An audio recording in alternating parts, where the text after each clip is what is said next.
श्रीगणेशाय नमः। वागर्थाविव सम्पृक्तौ वागर्थप्रतिपत्तये जगतः पितरौ वन्दे पार्वती परमेश्वरौ।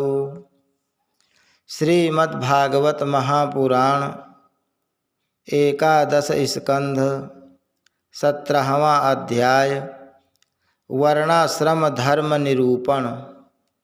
ओम नमो भगवते वासुदेवाय।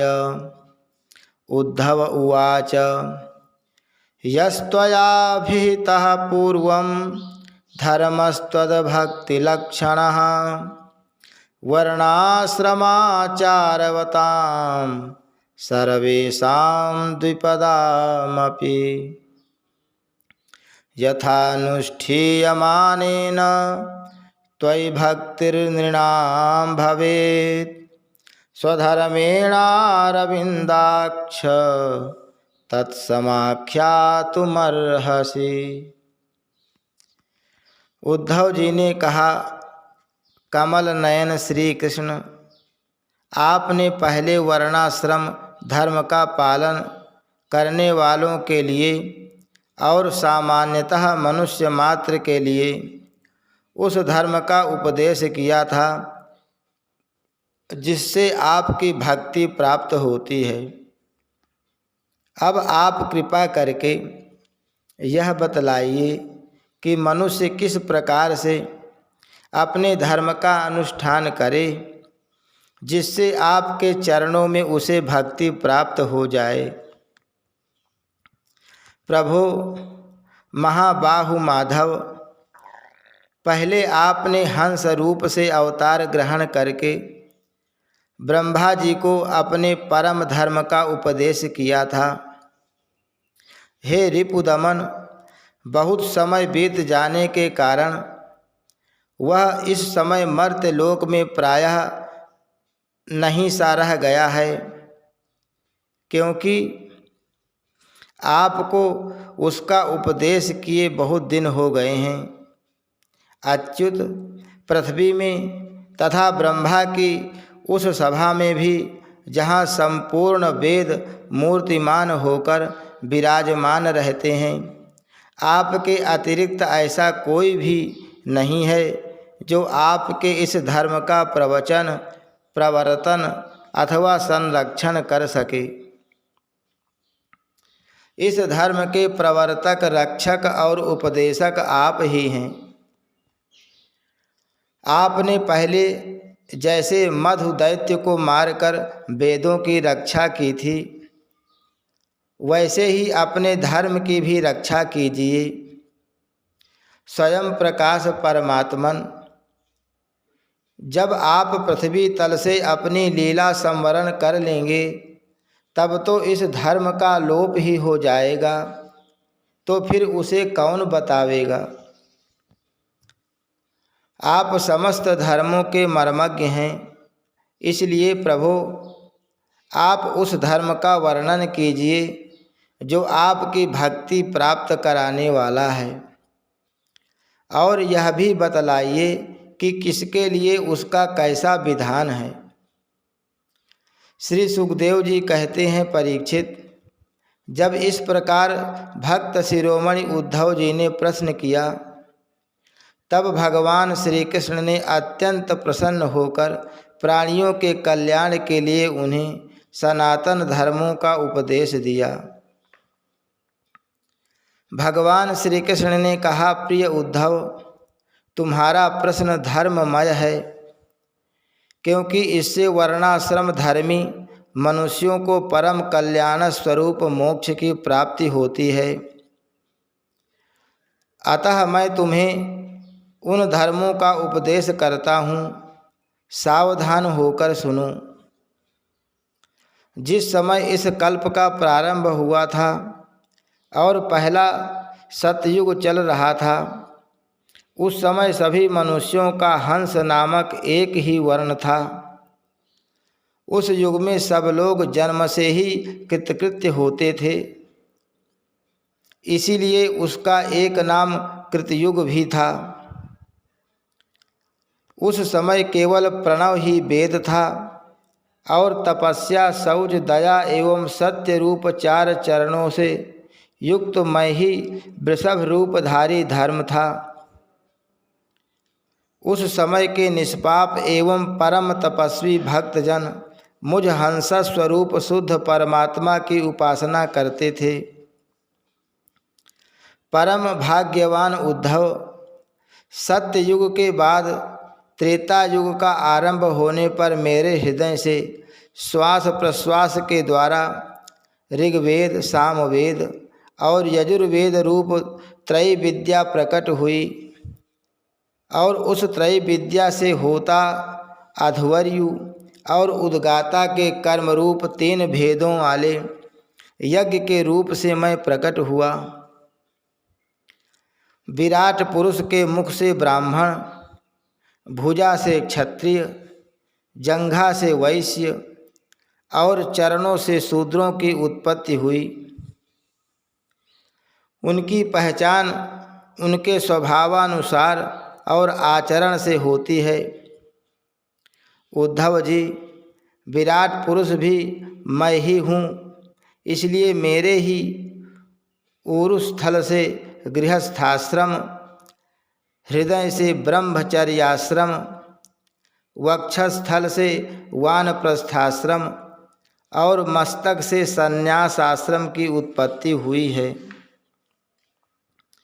इन वर्ण और आश्रमों के पुरुषों के स्वभाव भी इनके जन्म स्थानों के अनुसार उत्तम, मध्यम और अधम हो गए। अर्थात उत्तम स्थानों से उत्पन्न होने वाले वर्ण और आश्रमों के स्वभाव उत्तम और अधम स्थानों से उत्पन्न होने वाले के अधम हुए।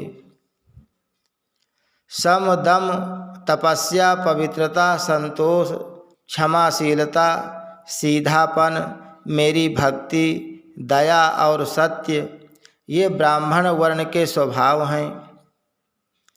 तेज, बल, धैर्य, वीरता, सहनशीलता, उदारता, उद्योगशीलता, स्थिरता, ब्राह्मण भक्ति और ऐश्वर्य ये क्षत्रिय वर्ण के स्वभाव हैं। आस्तिकता, दानशीलता, दंभहीनता, ब्राह्मणों की सेवा करना और धन संचय से संतुष्ट न होना, ये वैश्य वर्ण के स्वभाव हैं। ब्राह्मण, गौ और देवताओं की निष्कपट भाव से सेवा करना और उसी से जो कुछ मिल जाए उसमें संतुष्ट रहना, ये शूद्र वर्ण के स्वभाव हैं। अपवित्रता, झूठ बोलना, चोरी करना, ईश्वर और परलोक की परवाह न करना, झूठ मूठ झगड़ना और काम, क्रोध एवं तृष्णा के वश में रहना, ये अंत्यजों के स्वभाव हैं। उद्धव जी, चारों वर्णों और चारों आश्रमों के लिए साधारण धर्म यह है कि मन, वाणी और शरीर से किसी की हिंसा न करे, सत्य पर दृढ़ रहे, चोरी न करे, काम, क्रोध तथा लोभ से बचे और जिन कर्मों के करने से समस्त प्राणियों की प्रसन्नता और उनका भला हो वही करे। ब्राह्मण, क्षत्रिय तथा वैश्य गर्भाधान आदि संस्कारों के क्रम से यज्ञोपवीत संस्कार रूप द्वितीय जन्म प्राप्त करके गुरुकुल में रहे और अपनी इंद्रियों को वश में रखे। आचार्य के बुलाने पर वेद का अध्ययन करे और उसके अर्थ का भी विचार करे। मेखला, मृगचर्म वर्ण के अनुसार दंड, रुद्राक्ष की माला, यज्ञोपवीत और कमंडल धारण करे, सिर पर जटा रखे, शौकीनी के लिए दांत और वस्त्र न धोवे, रंगीन आसन पर न बैठे और कुश धारण करे, स्नान, भोजन, हवन, जप और मल मूत्र त्याग के समय मौन रहे और कक्ष तथा गुप्तेंद्रिय के बाल और नाखूनों को कभी न काटे। पूर्ण ब्रह्मचर्य का पालन करे। स्वयं तो कभी वीर्यपात करे ही नहीं। यदि स्वप्न आदि में वीर्य स्खलित हो जाए तो जल में स्नान करके प्राणायाम करे एवं गायत्री का जप करे। ब्रह्मचारी को पवित्रता के साथ एकाग्र चित्त होकर अग्नि, सूर्य, आचार्य, गौ, ब्राह्मण, गुरु, वृद्धजन और देवताओं की उपासना करनी चाहिए तथा सायंकाल और प्रातः काल मौन होकर संध्योपासन एवं गायत्री का जप करना चाहिए। आचार्य को मेरा ही स्वरूप समझे, कभी उनका तिरस्कार न करे। उन्हें साधारण मनुष्य समझकर दोष दृष्टि न करे, क्योंकि गुरु सर्वदेवमय होता है। सायंकाल और प्रातः काल दोनों समय जो कुछ भिक्षा में मिले वह लाकर गुरुदेव के आगे रख दे। केवल भोजन ही नहीं, जो कुछ हो सब। तदनंतर उनके आज्ञानुसार बड़े संयम से भिक्षा आदि का यथोचित उपयोग करे।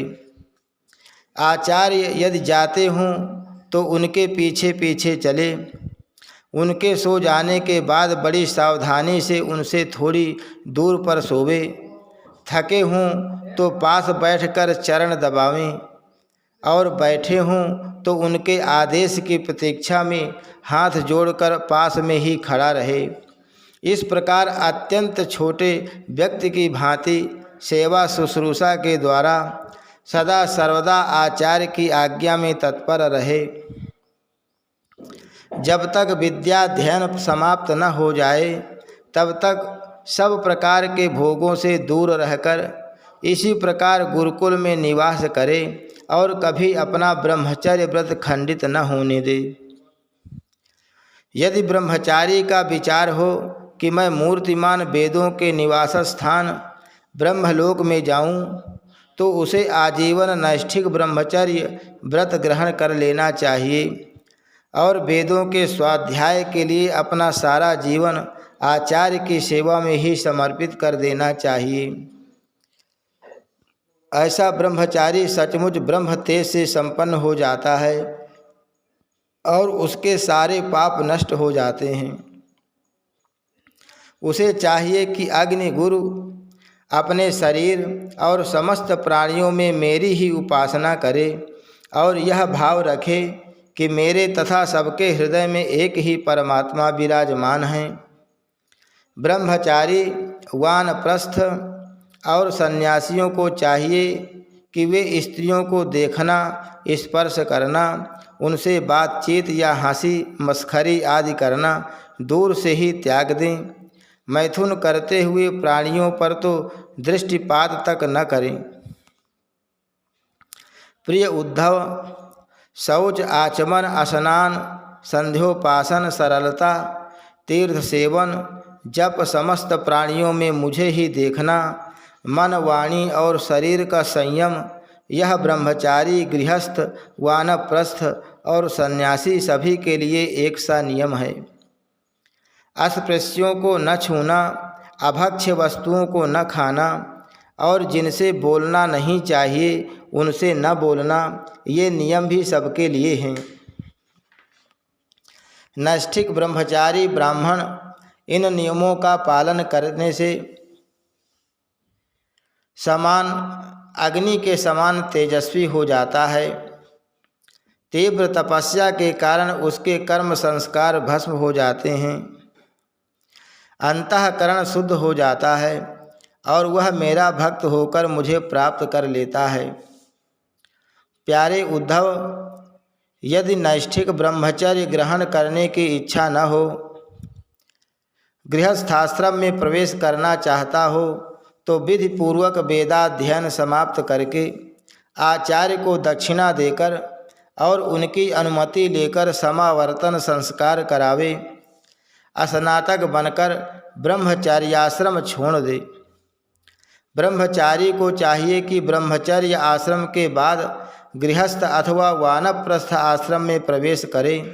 यदि ब्राह्मण हो तो संन्यास भी ले सकता है, अथवा उसे चाहिए कि क्रमशः एक आश्रम से दूसरे आश्रम में प्रवेश करे, किंतु मेरा आज्ञाकारी भक्त बिना आश्रम के रहकर अथवा विपरीत क्रम से आश्रम परिवर्तन कर स्वेच्छाचार में न प्रवृत्त हो। प्रिय उद्धव, यदि ब्रह्मचर्याश्रम के बाद गृहस्थाश्रम स्वीकार करना हो तो ब्रह्मचारी को चाहिए कि अपने अनुरूप एवं शास्त्रोक्त लक्षणों से संपन्न कुलीन कन्या से विवाह करे। वह अवस्था में अपने से छोटी और अपने ही वर्ण की होनी चाहिए। यदि कामवश अन्य वर्ण की कन्या से और विवाह करना हो तो क्रमशः अपने से निम्न वर्ण की कन्या से विवाह कर सकता है। यज्ञ यागादि अध्ययन और दान करने का अधिकार ब्राह्मण, क्षत्रिय एवं वैश्यों को समान रूप से है, परंतु दान लेने, पढ़ाने और यज्ञ कराने का अधिकार केवल ब्राह्मणों को ही है। ब्राह्मणों को चाहिए कि इन तीनों वृत्तियों में प्रतिग्रह अर्थात दान लेने की वृत्ति को तपस्या, तेज और यश का नाश करने वाली समझकर पढ़ाने और यज्ञ कराने के द्वारा ही अपना जीवन निर्वाह करे।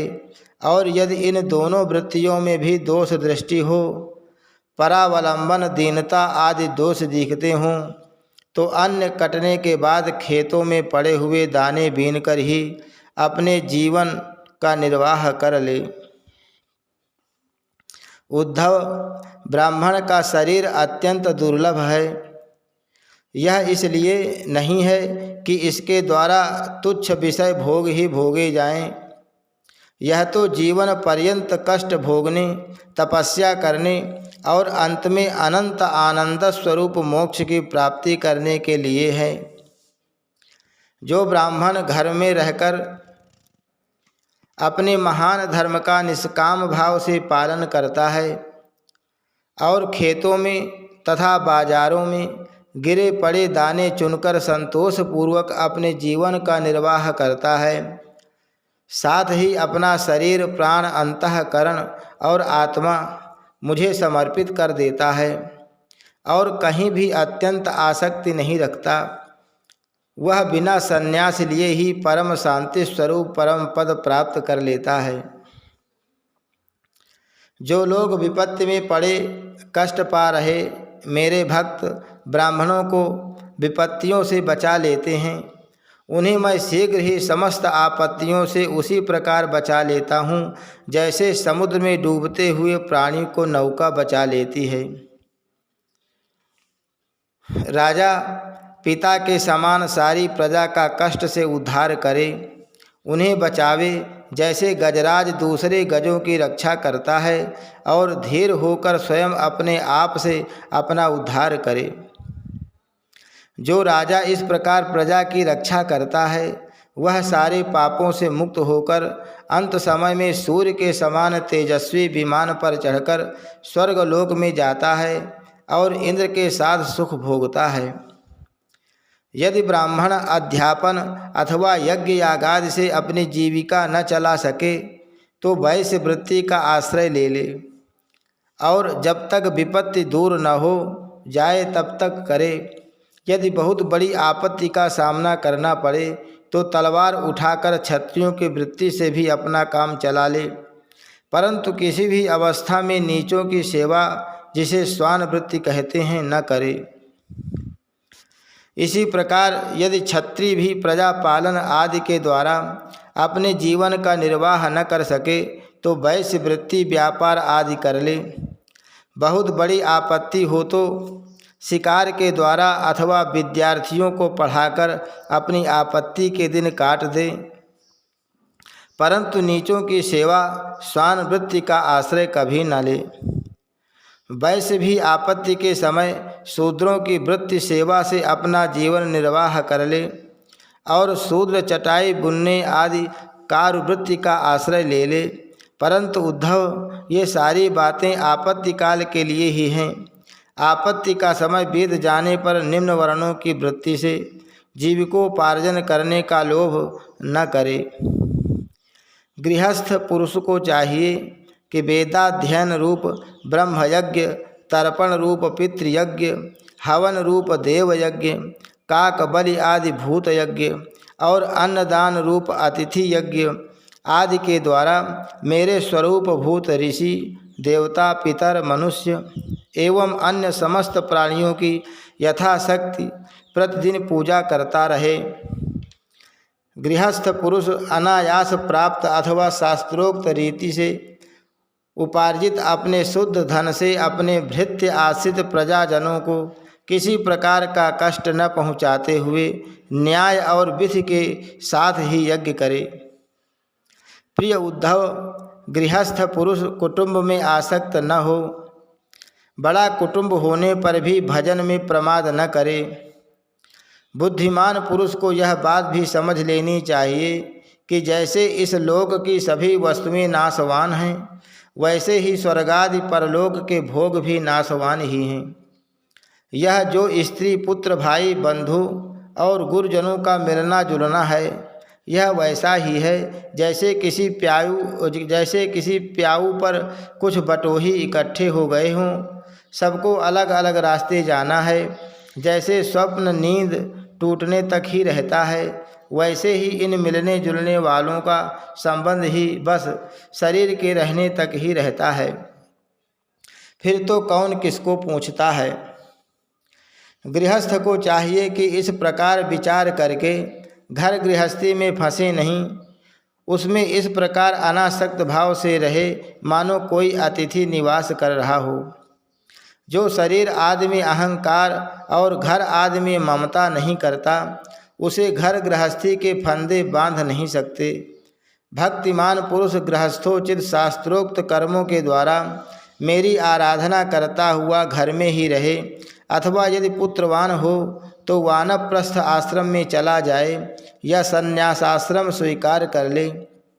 प्रिय उद्धव, जो लोग इस प्रकार का गृहस्थ जीवन न बिताकर घर गृहस्थी में ही आसक्त हो जाते हैं, स्त्री, पुत्र और धन की कामनाओं में फंसकर हाय हाय करते रहते और मूढ़तावश स्त्री लंपट और कृपण होकर मैं मेरे के फेर में पड़ जाते हैं, वे बंध जाते हैं।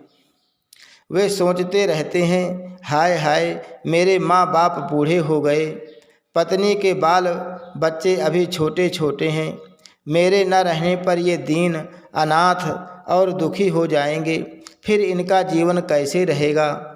इस प्रकार घर गृहस्थी की वासना से जिसका चित्त विक्षिप्त हो रहा है, वह मूढ़ बुद्धि पुरुष विषय भोगों से कभी तृप्त नहीं होता। उन्हीं में उलझकर अपना जीवन खो बैठता है और मरकर घोर तमोमय नरक में जाता है। हरि शरणम। श्री कृष्णार्पणमस्तु।